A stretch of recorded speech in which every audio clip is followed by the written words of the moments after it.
Welcome back, everyone, to the Boostly podcast. This is the podcast that gives you, the listener, the tools, the tactics, the training, and most importantly, the confidence so you can go out there and get yourself more direct bookings. Today, we've got the Spotlight series, and this is where we focus on people, services, products that can help you as a host.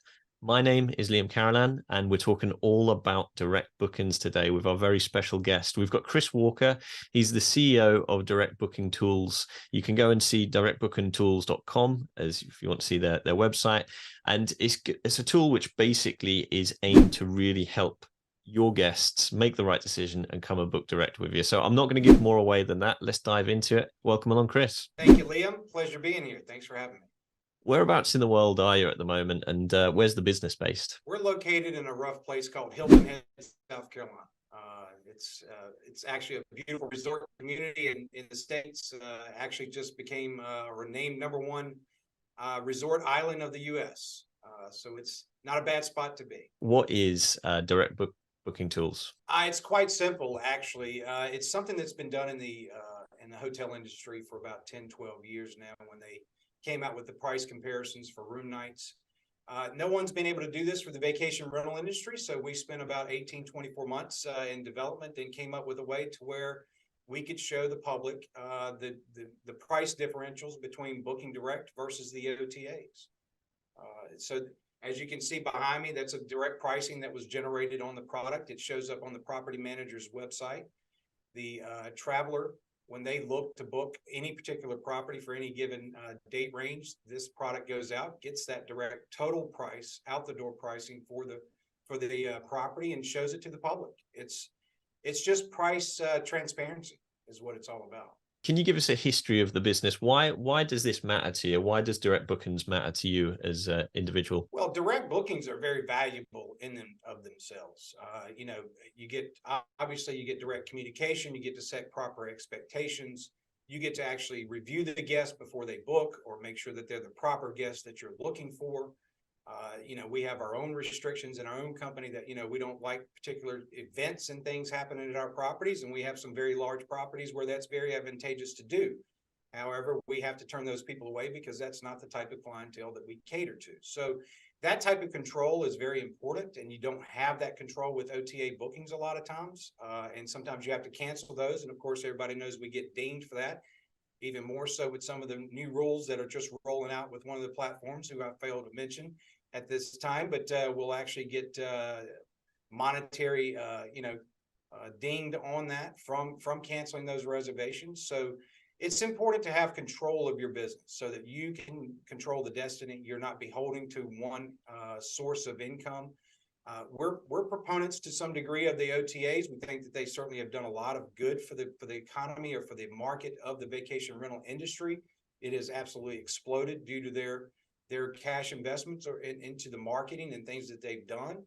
But, and they're good partners to have, but they also, you should control your destiny. And so that's really what it's about, is being able to control how you run your business and not beholden to someone else's, the way they would like for you to run your business. What's been the biggest challenge so far in regards to growing this product? Actually getting in touch, getting in front of the decisions makers. The companies, as they grow, they get larger. They get gatekeepers in front of you. You can't get past the front desk people and that kind of thing. But that's with any business. I think you've got to get with the decision maker, and those people are typically higher up the food chain, and they're harder to get a hold of. But interesting enough, we've got a little twist to that. Is for vacation, for reservationists, they can show this product to their clients that are calling in or emailing in, and they can send them this product to those people and convince them that they have the best price in the market. It also prevents them from having to offer further discounting, because perception is reality. It looks like you're already discounting your rate to the guest. So we're helping them convert more sales, and by doing that, they get excited, so they move us up the food chain. So it works out pretty well that way. What's been the biggest success then? Like you say, it's only been 9 months. What's been the biggest success so far, and what are you excited about? The greatest thing about this is the impact that it's having on the property managers' websites. It's the conversion rate. The industry average, believe it or not, is 0.52% conversion rate. That means you need about 200 people to come to your website to get one booking. And I I think if you interviewed 100 property managers, 90% of them probably wouldn't have a clue what their website conversion rate is. Because, you know, as a property manager and a fast food and beverage guy, we're all hospitality people. We just love to deliver a great experience. A lot of us don't delve into those nuances and those facts that really are impactful to what's happening with your business. And when we can take the industry average of 0.52% and move it up to 1.2%, we've cut your need for number of people to come to your website to 80. And so now, do you reduce your marketing and take that as a savings, or do you keep your marketing going and actually end up with more bookings because you're converting more clients that are coming to your site?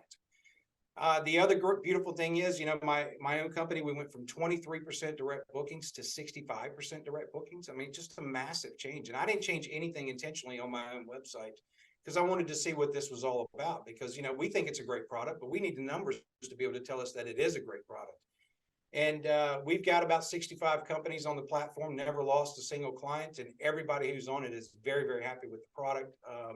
Seeing amazing returns from having this installed on their platform. So that's just exciting in and of itself. I mean, that's why we built this, because we knew it would be impactful. And, you know, that's what gets us out of bed every morning. It's because we just love what we do. With the website side of things, so I'm thinking WordPress, but will it work for things like Wix, Squarespace, stuff like that? Or is it got to be a WordPress website? No, sir. Any website that you come up with, any booking engine that derives a total price quote on that booking engine. So, you know, as long as you have a booking engine that shows you, you know, ABC Street for these dates is total price, then we can work with it for the most part. There's very 30% of the market we can't work with, but it doesn't have to do with the website itself. It has to do with the PMS on the back end. I don't want to throw anybody on the bus, but so we can work with 97% of websites out there. That's cool. That's cool. And just talking about PMSs, if I've got a PMS, it's still something which could work with your product. Is that right? Does it depend on the PMS, I guess? No. Well, the idea is it's the website. So as long as the website is generating a total price, we can typically be able to work with the product. Okay. So it doesn't matter which PMS you're working with, it will develop and work with the product. What's the plan for this company in the future? Is there other things coming along? Is there, you mentioned as part of a parent company and things like that. What does the future look like for Direct Booking Tools? Right. So we, you know, every day we're further developing the product. You know, I can show people a demo of the product. Even just 2 weeks ago, we came out with the checkout page slide in. So on the checkout page, once a person goes to book a property, there's going to be a slide in that says you saved so many dollars for booking direct. So again, we're trying to prevent cart abandonment in that scenario. We have the data dashboards in the back end that we're constantly updating. We're about to go to, we're not API connected now. We intentionally went script connected because we could work with anybody instantly. We're going to start to go API connected. That way we can further delve into our data dashboards and be able to report even more information back to the property manager about their actual bookings and the conversion rates and things. I mean, the website conversion we've got, but you know, there's things that we can't get a hold of until we are API connected. And we didn't need that. We still don't really need it. The product still works. We're just trying to develop our back-end data analytics to a further extent to give them greater insights into their business. We do have some other things that are in the pipe, but I can't quite open up the can of worms on those yet, because they're pretty cool, they're pretty neat, but I just don't want to open that box just yet. So having a blast, gonna get it on the Bruce Lee podcast. Bruce Lee like Bruce Lee, cause it's so hard and the T is loose leaf.